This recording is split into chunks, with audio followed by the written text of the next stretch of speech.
আসসালামু আলাইকুম। কেমন আছেন সবাই? আশা করছি আল্লাহর রহমতে ভালো আছেন। আলহামদুলিল্লাহ আমরাও ভালো আছি। আমার আরও একটি নতুন ব্লগে সবাইকে জানাই স্বাগত। তো সকাল সকাল দেখতেই পাচ্ছেন একটা সাপ মারা হয়েছে। আসলে সকালের দিকে একটু গোছগাছ করা হচ্ছিল, আমরা একটা জায়গায় যাব, আর সেই মুহূর্তে আমি গ্রামের বাড়িতে আমার কাকির সাথে কথা বলতে বলতে দেখি যে পিকু একটা খেলা করছে কি নিয়ে। তারপর ভাবলাম কি হতে পারে, তারপর দেখি কি সাপে ফনা তুলে রয়েছে, সেই সাপটাও দোলছে আর ও সেই সাপের সাথে হাত দিয়ে থাবা খেলা করছে। তো তারপর রীতিমতো যেটা হওয়ার সেটা তো হয়েছে। আমি তো একদমই চিল্লাপাল্লা করে উঠেছি। আমার কিন্তু প্রচণ্ড ভয় করে এই জিনিসটার। এই জিনিসটা দেখলেই আর কি আমার ভীষণ পরিমাণে এতটা ভয় হয়, সেটা তো বলে বোঝানোর মতো না। তো আমি অরিজিনাল ভয়েসটা যদি দিতাম তাহলে হয়তো বুঝতে পারতেন। তো তারপর আমার হাজব্যান্ড ওকে নিয়ে খেলা করছে, বলছে কেন ওগুলো নিয়ে আসিস, আর ওগুলো নিয়ে কি খেলার জিনিস। আসলে ও এই ধরনের অদ্ভুত অদ্ভুত কাজগুলো করছে, যে কোনো জিনিস মারবে অথবা যেটা খেলবে সেটা ঘরের মধ্যে নিয়ে আসছে। কিন্তু এটা নিয়ে একটু খুবই বিপজ্জনক হয়ে গেছে। যে কী করব সেটা কিন্তু বুঝে পাচ্ছে না। তবে একবার মনে হচ্ছে ওকে বাইরে দিয়ে আসি, যে কোনো অপরিচিত জায়গায় ছেড়ে দিয়ে আসি। আবার মনে হচ্ছে যে এই তো ছোট্ট থেকে ওকে বড় করেছি, ওর মায়াটা আর কি ভুলতে পারবো না। আর ও এতটা ভদ্র, ও কখনো কোনো কিছু খায়ও না। বিড়াল খুবই পোষ মানা বিড়াল ওইটা আমার। তো আমার বাসায় মেহমান আসছিল, তাদেরকে বিদায় দিয়ে দিলাম। আর ওই যে সকালের দিকে বললাম যে একটা জায়গায় যাব, তো তার আগে মেহমান আমার বাসায় যেদিন আমি যাব তার আগের দিন মেহমানটা আসছিল। তো আমার খালা আসছিল, আমার খালাতো 3টা বোন, একটা ভাই, এরা সবাই আসছিল। খালাতো বোনের ছেলে ছোট্ট পিচ্চিটা যেটা হাঁটছে এই যে গুড় গুড় করে। তো যাই হোক সবাই চলে গেল। তো ওদেরকে বিদায় দিয়ে নিয়ে তারপর আমরা গোছাবো। তো ওদের যাওয়ার সময় আমার মেয়েটা কিন্তু প্রচুর কান্নাকাটি করছে, বলছে যাব। তো আমি এত করে বলছি হ্যাঁ আমরা এখনই গোছাবো, কিন্তু ও কখনোই কান্না থামাচ্ছে না। তো এদেরকে বিদায় দিয়ে আমি গিয়েছিলাম একটু দর্জি বাড়ি।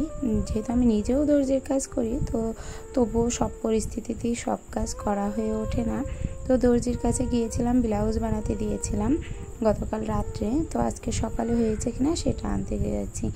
তো সেখান থেকে ফিরলাম, ফিরে এদিকে ঘরে লাইটটা অন করলাম, জানলা দরজা কিন্তু পুরোটাই আটকানো হয়ে গেছে। তো ভাবলাম কি করব, সকালের দিকে খাবার দাবার যেটা ছিল যাই হোক মেহমানদের দিয়ে দিয়েছিলাম। দিয়ে এটা কিন্তু এই ভিডিওটা যেটা আমি করছি সেটা পরের দিন সকালের দিকে। তো আপনারা গুলিয়ে ফেলবেন এই জন্যই আর কি বলছি। তো এটা ওই যে ওনারা চলে গেল, চলে যাওয়ার পরে সারা দিনের ভিতরে আর কোনো ভিডিও করতে পারিনি আমি। তো এটা পরের দিন সকালবেলা আমি পাস্তা রান্না করলাম, করে সবাইকে খাওয়াই দিয়ে তারপর আমরা সবাই মিলে রওনা দিলাম।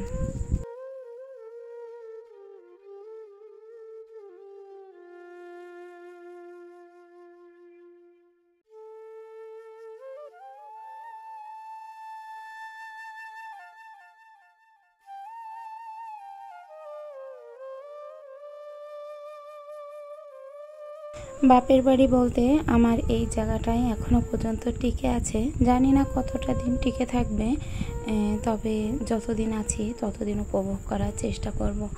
আসলে বাপের বাড়ির মেয়েদের একটা খুবই সেনসিটিভ জায়গা, যে জায়গাটায় যে অত্যন্ত শান্তি সুখ সবটাই খুঁজে পাই। হাজারো কষ্টের মাঝে যে জিনিসটা পাই সেটা বাপের বাড়ি যাওয়ার যে আনন্দটা থাকে। তো আমার বাপের বাড়ি বলতে এই জায়গাটাকে আমি বুঝি আমার অল পরিবার, শুধু যেখানে আমার বলতে নিজের বলতে এরাই আছে, না আমার বাবা আছে না আমার মা আছে।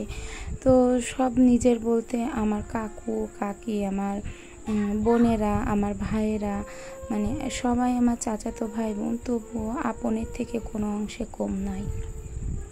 তো আমি আমার কাকু কাকিদের ক্ষেত্রে বলবো, আসলে এমন একটা পরিবারে আমার জন্ম হয়ে আমি সত্যিই নিজেকে কি বলবো, মনে হয় কি যে সত্যিই আমি খুবই ভাগ্যবান, যে কারণে আমি এরকম একটা পরিবারে জন্মগ্রহণ করেছি।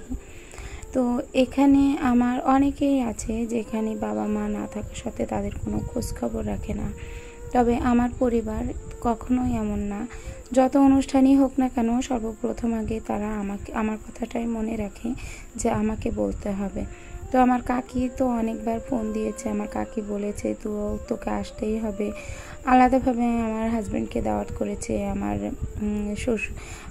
শ্বশুরবাড়ির দিক থেকে আমার শাশুড়ি আমার যাকে দাওয়াত করেছে। তো এই যে পুরো পরিবারটাকে তারা একটা দায়িত্ব ঘাড়ে নিয়ে এতগুলো মানুষকে দাওয়াত করা, সেটার একটা মজাটাই আলাদা থাকে। তো এই যে বাপের বাড়ির যে সুখটুকু আছে এটা আমি কখনোই হারাতে চাই না, যেহেতু সারা বছরে এইটুকুই সুখ। সংসারে হয়তো কোনো অভাব নেই, কোনো অনটন নেই, কোনো রকম টেনশন সেভাবে করতে হয় না যে চাল আনতে হবে কি ডাল আনতে হবে, তবুও সব কিছুর মাঝে একটা শূন্যতা থেকে যায়। তো সেই শূন্যতাটুকু হয়তো বছরে একদিন হলেও আমি পূর্ণতা পাই এরকম একটা দিনে। তো আজ মূলত আমার ছোট কাকুর ছেলের মুসলমানি, যেটাকে বলা হয় খতনা করা। তো আমাদের দিকে আমাদের অঞ্চলে মুসলমানই বলা হয়। তো আমার যে ছোট্ট একটা ভায়া, এইটাই আমাদের বংশের শেষ এবং ছোট্ট। শেষ বলা যায় না, তবে আল্লাহ কখন কি করে সেটা তো বলা যায় না। তো এটা আমাদের বংশের ছোট্ট, সব থেকে ছোট ভাই। তো এর আমার দাদা বেঁচে থাকা অবস্থায় এর বিয়ে হয়তো দেখে যেতে পারবে না, যেহেতু আমার দাদি এই অনুষ্ঠানটুকু দেখতে পারিনি। তো সেক্ষেত্রে এর এই অনুষ্ঠানটা একটু জাঁকজমক করার চেষ্টা করেছি আমরা সব বোনেরা মিলে, আমার কাকু কাকিরা মিলে। আমাদের ভেতরে হিংসাহিংসিটা খুবই কম। আমার বোনেরা একজন আরেকজনের সাথে ওতপ্রোতভাবে জড়িত।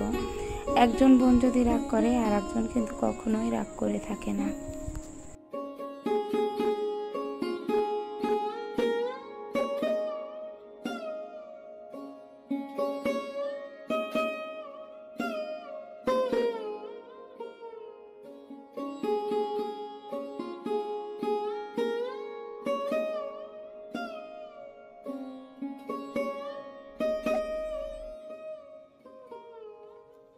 আমার সেজে কাকুর কথা কি আর বলবো, তিনি ভীষণ মজার একটা মানুষ। আর এই যে আমাদের যত আবির নিয়ে আসা, যে এটা আনন্দ বলছেন, সেটা কিন্তু আমার সেজে কাকুরই দেওয়া। আমার সেজে কাকু আবির নিয়ে আসা আমাদেরকে বলেছে এগুলো তোরা সব বোনেরা মিলে আনন্দ কর। আমার ছোট্ট ভাইটাকে এখানে গোসল দেওয়া হচ্ছে। আর আমরা কয়েকটা বোন সবাই আছি, কয়েকটা বোন বলতে যে কয়টা বোন আমরা একসাথে থাকি সব সময়। আমরা এমনটা হয় যে এক বোন হয়তো বেড়াতে গেছে, আরও 2-3 জন চলে গেলাম যে কোনো জায়গায়, যে কোনো কাকু বাড়ি হোক, যে কোনো ফুপু বাড়ি হোক, আমাদের কোনো বিরক্ত নেই। আর আমার কাকু ফুপুদেরও কখনো বিরক্ত হয় না, আর আমাদেরকে দেখলে তারা আরও বরঞ্চ খুশি হয়। তো এখানে আমার বোনেরা এত পরিমাণে আবির মাখা হচ্ছে। তো আমিও আছি, সেই সাথে আমাকেও মাখিয়েছে, আমিও কিন্তু বাদ যাইনি। আর এই যে ক্যামেরাটা এলোমেলো হয়ে যাচ্ছে ওই কারণেই। আর এখানে সব আনন্দর পরে, এটা পরের দিনের ভিডিও। তো পরের দিন সকালবেলা উঠে আমরা কয়েক বোন একসাথে সবাই শশা কাটছি। আসলে এই যে শ্বশুরবাড়ি থেকে বাপের বাড়ি যে এই একসাথে যে মুহূর্তটা, এটা যে কি কতটা আনন্দের, যারা এরকম করে একমাত্র তারাই বুঝতে পারবে। তো এই যে এখানে শশা কাটা হচ্ছে, এর আগে লেবু কাটা হয়েছে। তো লেবুটা সাইড করে রাখা আছে আর শশাটা এখানে কাটা হচ্ছে।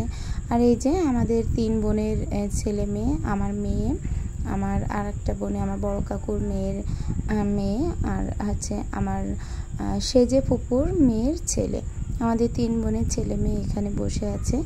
আরও আছে আশেপাশে অনেক আত্মীয় স্বজনই আছে। তো এখানটাতে এটা আপাতত প্যান্ডেল করা হয়নি, এটা নতুন ঘর ওঠানো হয়েছে আমার দাদির বাড়ি, আমার কাকুরা উঠিয়েছে। তো আমার কাকুদের এই বিল্ডিংটা এখনও কমপ্লিট হয়নি। তো এই জায়গাটাই আমরা ব্যবস্থা করেছে, আমাদের যে অনুষ্ঠানটা সেটার খাওয়া দাওয়ার ব্যবস্থাটা এখানে করেছে। আর প্রায় 4টা রুমে ব্যবস্থাটা করা হয়েছে। তো যাই হোক, তারা তাদের মতো বাইরে যে পরিমাণে গরম, সেই গরমের থেকে মনে হয় এই জায়গাটা অনেকটা ঠান্ডা। যেহেতু নতুন বিল্ডিং, সেই কারণে ঠান্ডা আরও একটু বেশি।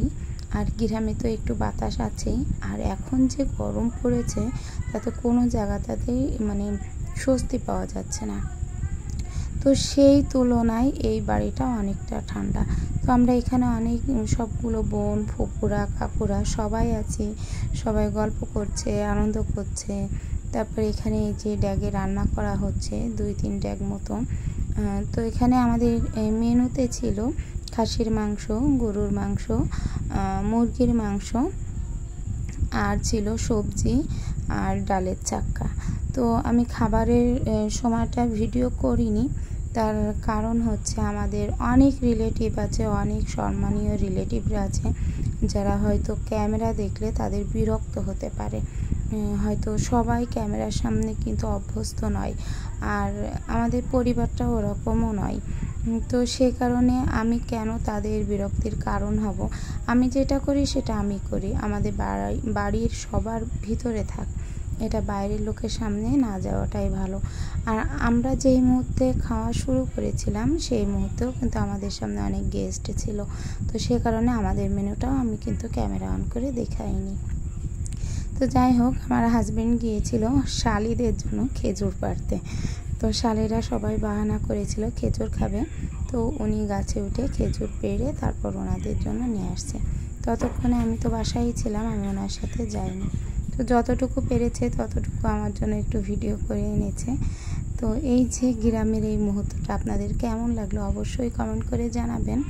আর যদি আমার চ্যানেলে নতুন হয়ে থাকেন অবশ্যই চ্যানেলটি সাবস্ক্রাইব করতে ভুলবেন না, আর লাইক অবশ্যই দেবেন। আল্লাহ হাফেজ।